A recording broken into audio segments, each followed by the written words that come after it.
तो धर्म के इतिहास से जो बेखबर हो जाएगा तो धीरे धीरे आदमियत को खो के खर हो जाएगा। धर्म ईश्वर नाम पर मत पंथ भ्रम फैला रहे और कहने वाले स्वप्न में है, सुनने वाले सो रहे। स्वप्न कहते हैं भ्रम को, आज समझाने वाले खुद ही भ्रम में पड़े हैं और ये सुनने वालों को समझ में नहीं आता। जो कह दिया सो मान लिया, जो कह दिया सो मान लिया। फिर अकल से पहचाना जाता है। ठीक, सुन समझहि जन मुदित मन, मज्जहि मति अनुराग और लहि चार फल अछत अनुसार। ज्ञान को सुने समझें और निर्मल मन में धारण करें और आचरण में लावें तो जहां बैठे वहीं मुक्त हो तुम। ठीक है, तो इस तरह से ये उस स्कंद में आई। और 11 वर्ष का अर्थ समझ गया। वो ब्रह्म पुराण में लिखा है कि जो मायानंद जी ने ये वैदिक भागवत लिखी है, खरीद लेना ये भागवत में, वो उसका अनुसार ये 9वें अवतार हैं परमात्मा के, बताया है कि अर्थ क्या है और अनर्थ क्या कर रहे हैं लोग। ठीक है, इस तरह से भागवत के फिर 5वें स्कंद के पहले अध्याय में प्रहलाद की कथा आती है। हिरण्यकश्यप के पुत्र का नाम प्रहलाद था। रामायण में भी आती है और ये कथाएं हर पुराण में हैं। विष्णु पुराण में हिरण्यकश्यप, प्रहलाद और नरसिंह भगवान का प्रसंग आता है और भागवत में भी ये प्रहलाद का, हिरण्यकश्यप का और नरसिंह भगवान का प्रश्न आता है भागवत में। क्योंकि पुराण तो युगों युगों का धर्म का इतिहास बताने के लिए लिखे गए हैं। पुराण युगों युगों का इतिहास बताने वाले इतिहास है। तो उसमें लिखा है कि प्रहलाद को नरसिंह ने दिव्य चक्षु दिए थे। अब ये यहाँ भागवत में नहीं मिलेगा, क्योंकि भागवत जो व्यास जी ने लिखी है तो वो 5000 श्लोक में लिखी है। उसका नाम क्या है? शाश्वत संहिता है। अनर्थोप समम साक्षात भक्ति योग मधोक्षजे लोकस्या जानताम विद्वान चक्रे शाश्वत संहिताम। तो शाश्वत संहिता किसको कहते हैं? ज्ञानियों ने को ये ज्ञान समझाना है।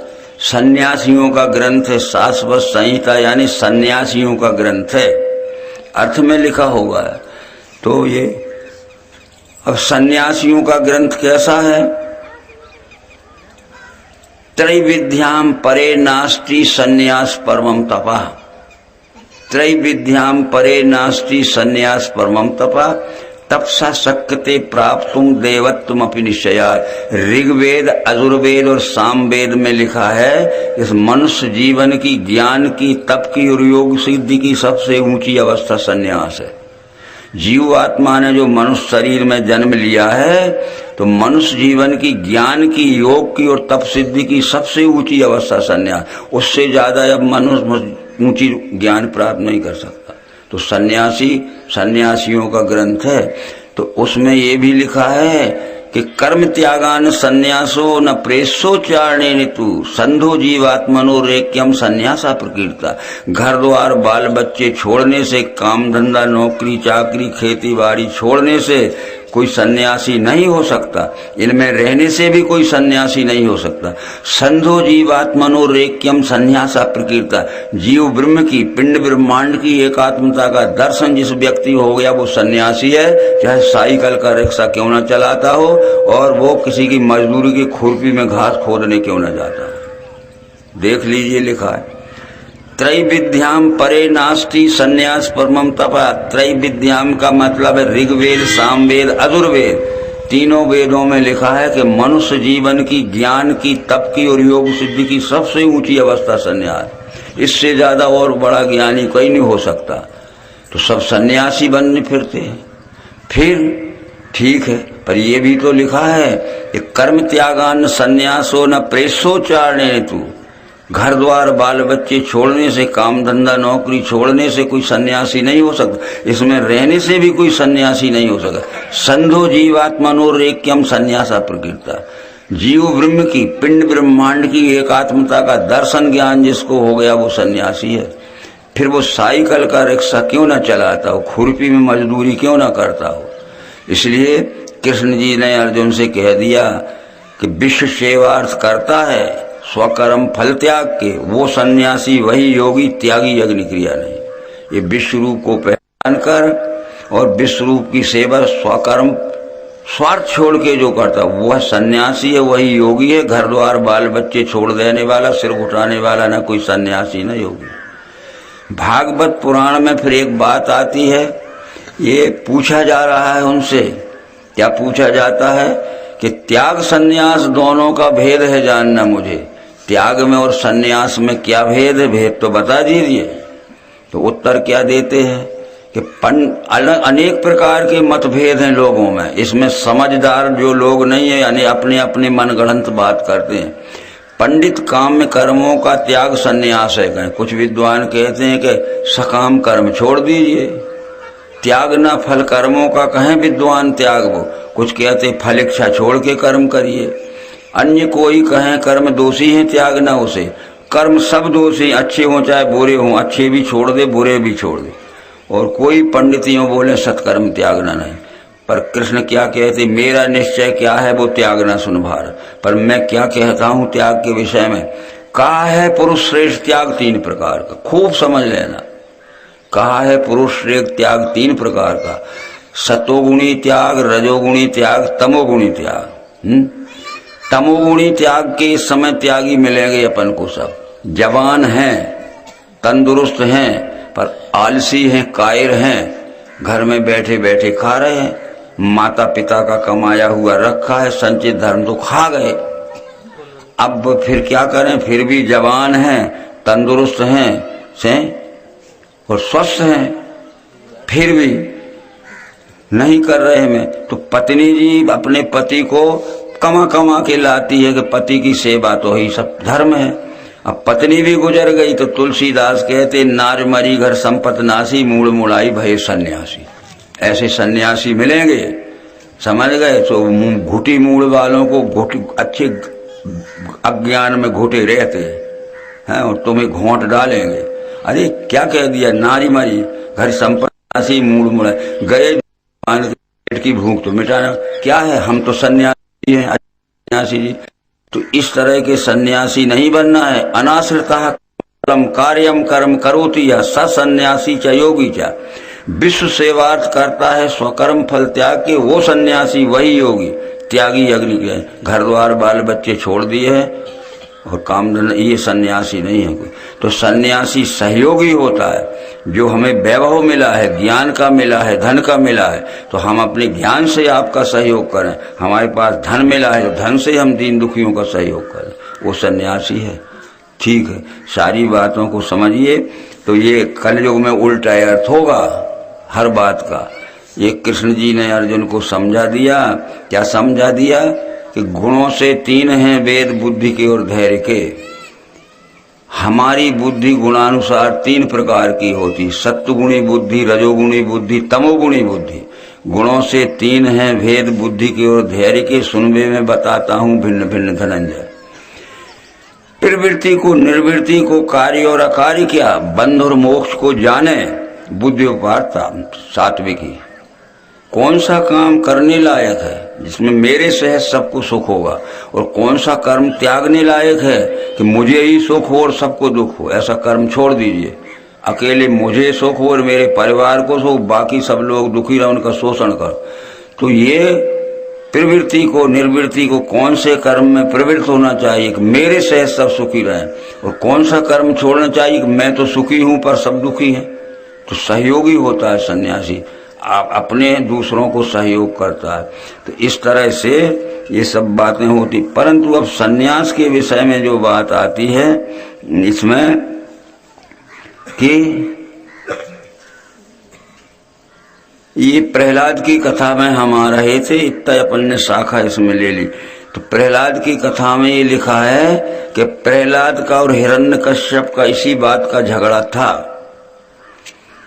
उसका पिता हिरण्यकश्यप कह रहा था कि मुझे ईश्वर कहो तो सारा राज दे दूंगा, सूरज उगता है और डूबता है जहां तक मेरा राज, तू मुझे ईश्वर कहे तो सारा राज दे दूंगा, और मुझे ईश्वर नहीं कहा तो जान से मार दूंगा।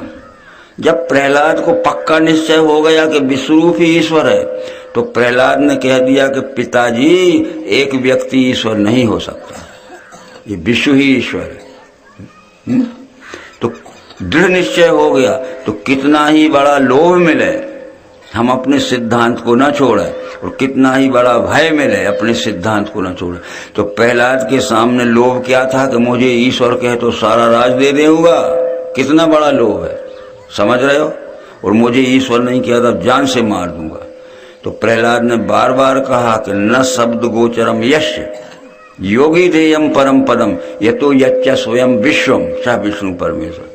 अरे पिताजी, शब्दों में कहने से दर्शन नहीं होता है, प्रत्यक्ष देखने दिखाने पर दर्शन होता है। न शब्द गोचरम यश योगी देयम परम पदम, जिस परम पद विश्व रूप को पहचानने का ये शुद्ध हृदय वाले योगी प्रयत्न करते हैं। ये तो यच्च स्वयं विश्वम, जो स्वयंभू विश्व रूप देखा, ये विश्व ही परमेश्वर। तो ये विश्व ही परमेश्वर, ये प्रहलाद को ज्ञान किसने दिया था? मत्स्य पुराण में लिखा है, कूर्म पुराण में लिखा है और विष्णु पुराण में लिखा है कि हिरण्यकश्यप पुत्र प्रहलाद नाम पुण्यवान दिव्येन चक्षुषा सिंगम पश्यत देव भागतम। हिरण्यकश्यप पुत्र प्रहलाद नाम पुण्यवान, हिरण्यकश्यप का पुत्र प्रहलाद जो पुण्यवान था, दिव्येन चक्षुषा सिंगम, दिव्य चक्षु देख के नरसिंह ने ये विश्वरूप दर्शन कराया। तब वो कह रहा था कि न शब्द गोचरम, ये शब्दों में कहने से दर्शन नहीं होता है। योगी ध्येयम परम पदम, जिस परम पद विश्वरूप परमात्मा को प्राप्त करने का शुद्ध हृदय वाले योगी प्रयत्न करते, ये तो यच्च स्वयं विश्वम। ये विश्व ही परमात्मा, एक ज्ञान प्रहलाद को किसने दिया था? हिरण्यकश्यप पुत्र प्रहलाद नाम पुण्यवान दिव्येन चक्षुषा सिंगम, दिव्य चक्षु दे के नरसिंह ने ज्ञान कराया था। अब नरसिंह का हमने फोटो तो बना दिया, आधा धड़ शरीर का है, आधा आदमी का है, ये बात नहीं थी मित्र। मनुष्य दो प्रकार के रहते हैं, एक आसुरी संपत्ति के रहते हैं, वो कायर रहते हैं, और एक देवी संपत्ति के रहते, वो दिलेर दमंग रहते हैं। तो जो आसुरी संपत्ति के लोग हैं वो खाने पीने के लिए आगे बैठे हैं, धर्म रक्षण के लिए पीछे लुके हैं घर में। और जो देवी संपत्ति वाले के रहते हैं वे दिलेर दमंग बहादुर सूर्य, वो धर्म रक्षण के लिए मरने को भी नहीं डरते हैं। खाने पीने की बात बाद में देखी जाए।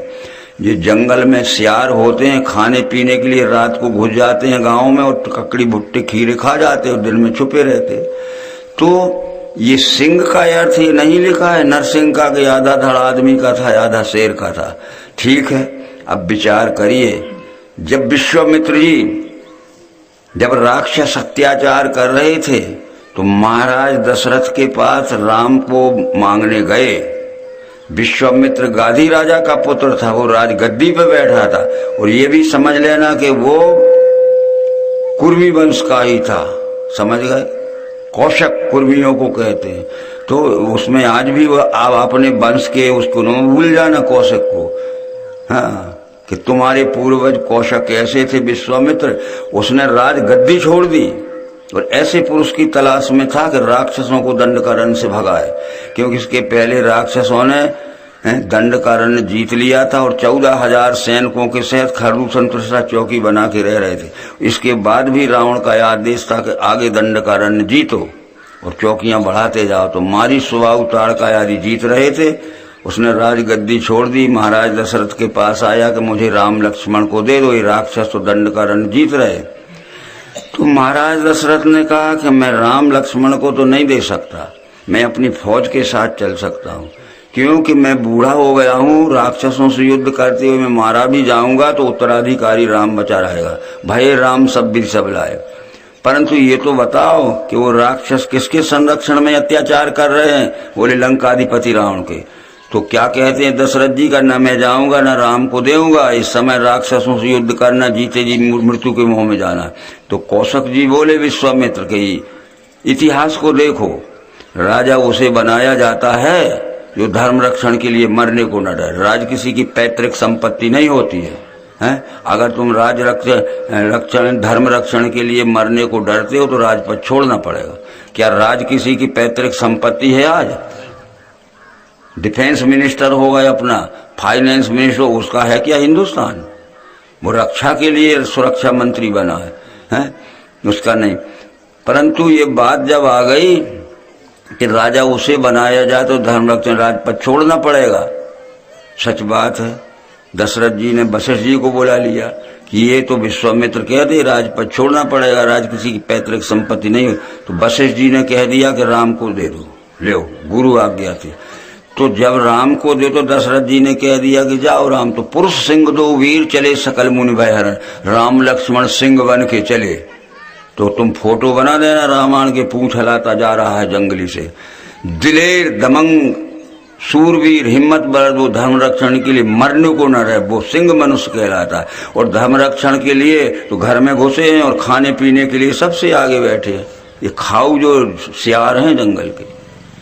तो पुरुष सिंह दो वीर चले सकल मुनि भय, राम लक्ष्मण सिंह बन के चले। तो ऐसे फोटो लगा देना। यानी राम ने सोच लिया कि राक्षसों से युद्ध करते हुए मारा जाऊंगा तो कीर्ति अमर हो जाएगी, और विजय हो गई तो धर्म बच जाएगा। ये सिंह बन के चले। भीष्म पितामह को भीष्म पर्व के 13वें अध्याय में लिखा है, तस्मन् हते महाप्राज्ञे महेश्वासे महाबले महासत्वे नरव्याग्रे। जब अर्जुन के बाणों से घायल होकर पितामह भीष्म नरसिंह भीष्म मूर्छित होकर जमीन में गिर गया, तो तेरी मन की हालत क्या हो गई संजय। भीष्म पिता को नरसिंह, ये भगवत गीता में 18वें अध्याय के 4थे श्लोक में अर्जुन को नरसिंह लिखा है। निश्चयम सुनु में तत्र त्यागे भरत सत्यम, त्यागो ही पुरुष व्याघ्र त्रिविधा। हे पुरुष सिंह अर्जुन, त्याग 3 प्रकार का होता है। तो शेर का फोटो न बनाना कि आधा शेर हो गया। अब वहां कथा आती है विष्णु पुराण में प्रहलाद की और हिरण्यकश्यप की, फिर आप पढ़ लेना, बाजार में मिलता है। और जो कुछ इसमें है वो आगे समझ लेना। क्या आती है कि जब हिरण्यकश्यप ने कह दिया कि समझाते समझाते वर्षों बीत गए और कल मेरी बात नहीं मानी गई तो जान से मार दूंगा तुझे, अब आगे में याद नहीं है। तो उसके समवयस्क मित्र थे, जो बरोबरी के मित्र थे, वो हाहाकार मच गया कि हमारा मित्र मारा जाएगा, हमारी जिंदगी को धिक्कार है, हमारे ऊपर भी नौबत आएगी। तो उनमें से एक दिलेर दमंग बहादुर हिम्मतवर सूरवीर था जो मरने को नहीं डरता, वो सामने आ गया और हिरण्यकश्यप से कहता है कि मैं आज आपसे एक बात कहना चाहता हूँ, ध्यान से सुन लेना। बोले कहो।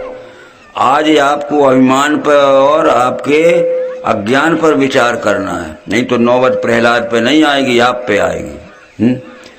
हिरण्यकश्यप से किसने कहा? प्रहलाद के एक मित्र ने, जो दिलेर था, दमंग था, डरा नहीं था। अरे यार कल ये मार डालेगा तो हमारे ऊपर नौबत आएगी, हमारा मित्र हमारे देखते मारा गया तो हमारी जिंदगी को धिक्कार है, आज ही निपट लेना। उसने आके कहा हिरण्यकश्यप से कि आज आपको अपने अज्ञान और अभिमान पर विचार करना है, नहीं तो नौबत प्रहलाद पे नहीं आएगी, आप पे आ सकती। क्या विचार करना है? क्या विचार करना है? ये विचार करना है कि प्रहलाद निर्दोष है, क्यों झूठा कहलवाते हो कि मुझे ईश्वर के हैं? ये नहीं हो सकता है। और जब उसकी धमकी देखी तो 10-20 उसके मित्र खड़े थे संबयद, वो हिरण्यकश्यप ने कह दिया मेरे पुत्र को बुला दीजिए। क्यों बुला दीजिए? क्या करोगे? मैं समझ गया, मेरे पुत्र को बुला दीजिए। प्रहलाद को बुलाया गया, उसने गोदी में बैठाल के सिर पे हाथ फेरता है। विष्णु पुराण में लिखा है कि पुत्र मैंने तुझे बहुत कष्ट पहुंचाया। तो प्रहलाद कहता है पिताजी अभिमान में और अज्ञान में क्या क्या बुरे कर्म नहीं करता, मैं तो भूल गया। उसमें लिखा है पिता पुत्र दोनों मिलकर रहने लगे, विष्णु पुराण में लिखा है। और कहते न दिन को मरू, न रात को मरू, न ऊपर मरू, न नीचे मरू, न भीतर मरू, न बाहर मरू, न हथियार से मरू। है इतिहास को देखो। और मेरे सामने अभी 6 दिन रहेंगे हम, विष्णु पुराण ले आओ और मिलके रहने लगे, नहीं लिखा। कहते हैं चीर डाला, तो उसका मतलब है उसके अहंकार को चीर फाड़ डाला कि आज प्रहलाद के ऊपर नौबत नहीं आएगी, आज तुम्हारे ऊपर नौबत आ सकती है। डर गया वो कि ये 18 पर 20 खड़े हैं लोग, ये मसल डालेंगे, मिलके रहें। क्या सोचते हो? तो फिर अब आधा वो नरसिंह किस लिए था? आखिर पुरुष सिंह दो वीर चले सकल मुनि में, राम लक्ष्मण सिंह बन के चले, निडर होके चले। युद्ध करते हुए मारे जाएंगे तो कीर्ति अमर हो जाएगी, और विजय हो गई तो धर्म बच जाएगा। क्या हम आदमी हैं? आदमी में कोई समझदारी की अकल नहीं होती, वो सिंह ही बन गया। तो इस तरह से ये सब बातें उसमें आई। और वो नर्स दिव्य चक्षु प्रहलाद को किसने दिए? हिरण्यकश्यप पुत्र प्रहलाद नाम पुण्यवान दिव्येन चक्षुषा सिंहम। नरसिंह ने, यानी नरों में सिंह वो रहता है जो धर्म रक्षण के लिए मरने को न डरे। सोच लिया राम ने भी कि मारा जाऊंगा तो कीर्ति अमर होगी और विजय हो गई तो धर्म बचा। उसने अभी सोच लिया प्रहलाद के एक मित्र ने, अगर ये तलवार मार भी देगा तो मरने में कोई डर नहीं है, नहीं तो फिर निपट लेंगे। तो दोनों मिलकर रहे, तो उसके अहंकार को चीर फाड़ डाला। 100 पर्दे अगर काट दे फौलाद के तो क्या है, काटे जो अहंकार को शमशीर उसे कहते। हमने लोहे के 100 तवा रखे, समझ रहे, और एक तलवार मार दी, एक ही तलवार में 100 पर्द कट गए तो कोई बड़ी बहादुरी नहीं, पर अहंकार काट दे वो सबसे बड़ी तलवार। अहंकार किसी का नहीं कट सकता। वो अहंकार को काट दिया उसने नरसिंह ने कि मैं मर जाऊंगा ना तुम मर जाओगे, आज निपटना है, करके देख लो प्रहलाद पे कुछ। और वो विष्णु पुराण तो रखा है। अब अनर्थोप समम साक्षात भक्ति योग मधोक्तजे लोकस्या जानताम विद्वान चक्रे शाश्वत संहिताम। भागवत महापुराण का नाम भागवत नहीं है, शाश्वत संहिता है। उसमें 5000 श्लोक थे, आज 18000 श्लोक मिल रहे। 13000 श्लोक कौन लिख गया, ये इसमें लिखा है पहले स्कंद में 5000 श्लोक है। उसका नाम शाश्वत संहिता है, यानी विज्ञानियों का ग्रंथ है, उसका नाम शाश्वत संहिता।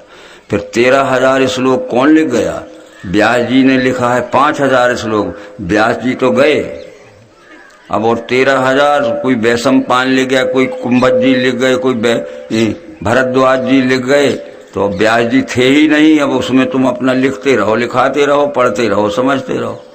इसलिए छेपक बहुत बढ़ गया और हमारी बुद्धि समझने के लायक नहीं थी, इसलिए छेपक बढ़ गया। इस प्रकार से हमने बहुत से विचार किए। एक कथा फिर आती है राजा बैन की, लिखा होगा रामायण में कि अधम को बैन समान। पढ़ा है किसी ने, पढ़ते हो? तो ये उसकी माता का नाम था सुनीता बैन की, और पिता का नाम, तो पिता जब तक था और माता सुनीता थी, और एक पुत्र पैदा हुआ जिसका नाम था बैन, समझ गए। जब पिता मर गया तो मंत्री परिषद जो थी वो बैन को राजगद्दी पे नहीं बैठालना चाहते थे, समझ गए आप, कि बड़ा अत्याचारी था, बड़ा कुटिल था, बड़ा दुष्ट था। पर उसकी माता ने कहा कि ये पिता का पुत्र है और मैं इसकी माँ हूँ, वो पिता की गद्दी इसको मिलना चाहिए। पर मंत्री परिषद ने बार बार कहा कि राजगद्दी पे बैठने लायक नहीं है, पर वो सुनीता ने कहा कि नहीं बैठा लो इसको। तो मंत्री लोगों ने मान लिया। जब वो गद्दी पे बैठ गया तो उसको नीति समझाने लगे ज्ञानी लोग, मंत्री लोग। तो क्यों रे मूर्खो, मुझे नहीं समझाते हो? और बड़ी बड़ी बातें करने लगा और अनुचित व्यवहार करने लगा। अब मंत्री परिषद ने सोचा कि बड़ा अंधेर हो गया, हम तो बैठाने नहीं चाहते थे, इसकी माता ने प्रेम पूर्वक हमें मना लिया और गद्दी पे तो चौगना अत्याचार करने लगा। एक दिन मंत्री परिषद ने सलाह की है, भागवत में लिखा है कि आज तो निश्चित कर दो कि सर्वसम्मति से इसको पदच्युत कर दो। सर्वसम्मति जितने मंत्री थे उनने कह दिया आके एक मत से, सबने के आप राजपद से च्युत कर दिया, यानी ध्वनि बहुमत से फैल कर दिया कि गद्दी से हटा दिया जाए। अभी ध्वनिमति से पास होते हैं ना प्रस्ताव, तो सबके सब मंत्रियों ने कह दिया, आज कहते हैं कि गद्दी से उतर जाओ, बस निकाल दिया। अधम को बैन समान, बस हो गया। आज भी जो बड़े बड़े प्रस्ताव होते हैं ध्वनिमति से पास होते हैं, तो एक स्वर से कह दिया मंत्रियों ने कि समझाते समझाते तुमने भीषण अत्याचार नहीं छोड़ा, प्रजा को सब तरह से लूट डाला और सब तरह से बेइज्जती कर दी महिलाओं की, इसलिए भस्म कर दिया ने, ध्वनिमत से कह दिया कि पदच्युत कर दिए गए। ये लिखा है। तो इसमें लिखा है रामायण में कि अधम को बैन समान। तो ये सब बातों का ध्यान करिए। अब भैया भागवत तो पढ़ना है, पर वेद देखो, शास्त्र देखो, स्मृति पुराण भी ज्ञान की दृष्टि से देखो, ज्ञान की दृष्टि से देखो। ज्ञान की दृष्टि ये नहीं कहती कि संभव का असंभव हो जाएगा। अब नरसिंह को आपने मान लिया, जब उसने नरसिंह दिलेर ने जो प्रहलाद का मित्र था, वो ये समझ रहा था कि मैं कुछ धमकी से कह रहा हूँ, उत्तेजना से कह रहा हूँ, हिरण्यकश्यप को आज आपके अज्ञान अभिमान पर विचार करना, नहीं तो नौबत प्रहलाद पे नहीं आएगी, आप पे आ सकती। तो ये गुस्से से मार सकता है। एक खंबे की आड़ में खड़ा हुआ तलवार करेगा तो ऐसे ऐसे हो जाएंगे। तो जब उसने कहा बैठाल दो गोद में, बैठ गए, तो खंबा फाड़ के निकला नरसिंह के खंबा की आड़ से निकला। आड़ में खड़ा था कि मारेगा तो बच जाऊंगा, तो इन्हें कह दिया फाड़ के निकला। खंबा के भीतर बेड़ा था नरसिंह, लकड़िया के खंबा के आड़ में खड़ा था। कोई बात आड़ में इसलिए कह रहे थे कि मारेगा तो बचूंगा कुछ ऐसे करके। तो जो तमोगुणी बुद्धि होती वो अर्थ का अनर्थ करती है। कृष्ण जी कहते हैं जो बुद्धि तम से व्याप्त कहे धर्म अधर्म को, अनर्थ अर्थ में देखे बुद्धि वो पाठ तामसी। अधर्मम धर्मीति या मन से तमसाविता, सर्वार्थान वृत्तिवितान, सर्वार्थान विपरीतान, 100 में 100 ही बातों का उल्टा अर्थ करती है वो तमोगुणी बुद्धि। तो उल्टा अर्थ हो गया सब, बस बात तो वही थी। आगे की बात आती है, इसमें फिर एक प्रसंग आता है जो एक ही प्रसंग कहेंगे, क्योंकि हमें 1.5-2 घंटे से ज़्यादा बैठालने में आप मजबूर मत करना, समझदारों को इशारा काफ़ी है।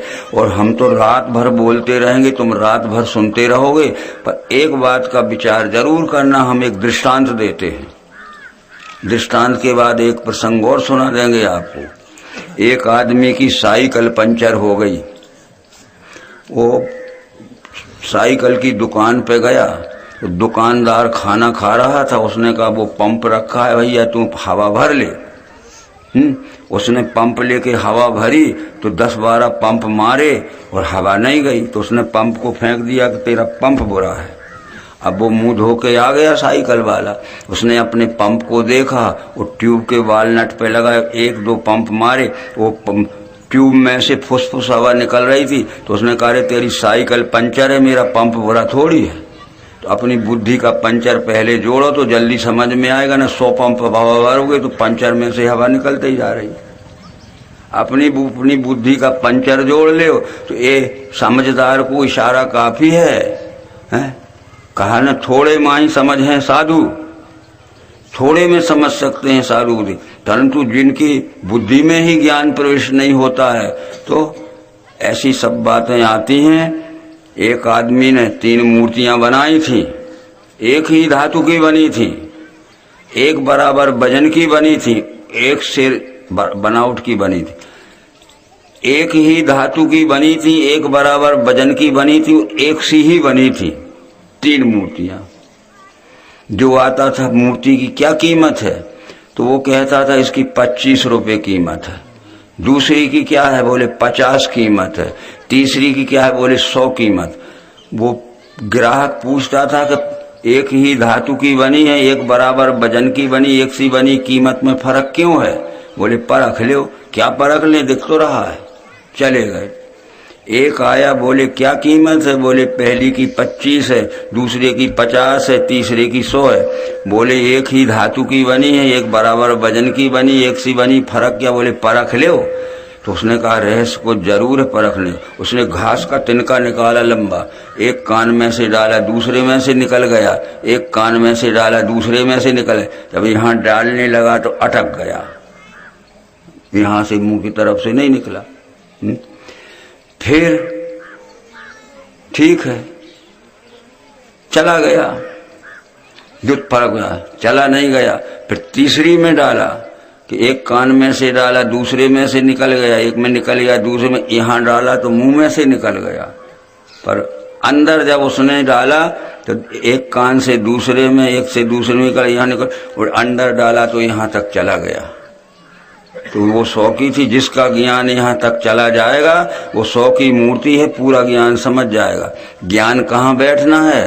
सर्वांग योगी स्थाई बीज है दिव्य चक्षु का, इसे जो चित्त में ले रहे, चित्त यहाँ बैठा है। इस कान से सुना, इस कान से निकल गया, इस कान से सुना, इस कान से निकल गया। और ज्यादा से ज्यादा हुआ तो एक कान से सुना, मुंह से निकल गया। लौट के जाओगे, क्या समझ के आए? बोले क्या बताएं, बहुत अच्छा था, क्या बताएं। और जिसके चित्त में ज्ञान चला गया अंत वो ठीक बताया जाएगा जैसा कि समझाया जा रहा। तो 100 की मूर्ति है जिसके हृदय में ज्ञान जावे। हृदय जानते हो? तुलसीदास जी ने कहा मेरे हृदय में गया है ज्ञान, तब मैं रामायण लिख रहा हूँ। हृदय में ज्ञान दिव्य दृष्टि से जाता है। क्या लिखा है? बंदो गुरु पद पदम परागा, सुरुचि सुभाष सर से अनुरागा। वे गुरु की वंदना कर रहे हैं। अमीय माय मूरी माय चूरण चारू, समन सकल भौरुज परिवारु, शुक्र शंभुतन विमल विभूति, मंजुल मंगल मोद जनमन मंज मुकुर मल हरणी, किए तिलक गुण गण श्री गुरु पद नख मणिगण ज्योति, सुमरत दिव्य दृष्टि कहाँ? इस कान में कि यहाँ? श्री गुरु पद नख मणिगण ज्योति, सुमरत दिव्य दृष्टि ही होती, अंतःकरण में होती है। ये नाम अध्यात्म की भाषा में अंतः, जहाँ हमारा मन बुद्धि अहंकार चित्त ये चारों एकड़ ज्ञान यहाँ आना चाहिए। ओगण ही विमल बिलोचन ही के, और खुल जाते हैं निर्मल। और बिलो ही के माने अंतःकरण की भीतरी आंखें खुल जाती हैं। मिटही दोष दुख रवरढ़नी के, सूझही राम। राम का दर्शन होने लगा। कहाँ? गुप्त प्रकट जहाँ जो जी खाने। गुप्त है निराकार रूप से साकार निरग, जड़ चेतन जग जीव जस सकल राम में जान। जो जड़ दिख रहा है, जो चेतन दिख रहा है, जो जग दिख रहा है, ये सब राम दिखने लगा मुझे। इधर आ गया मेरे ज्ञान। हमें दिखता है जड़ चेतन और जगत में राम।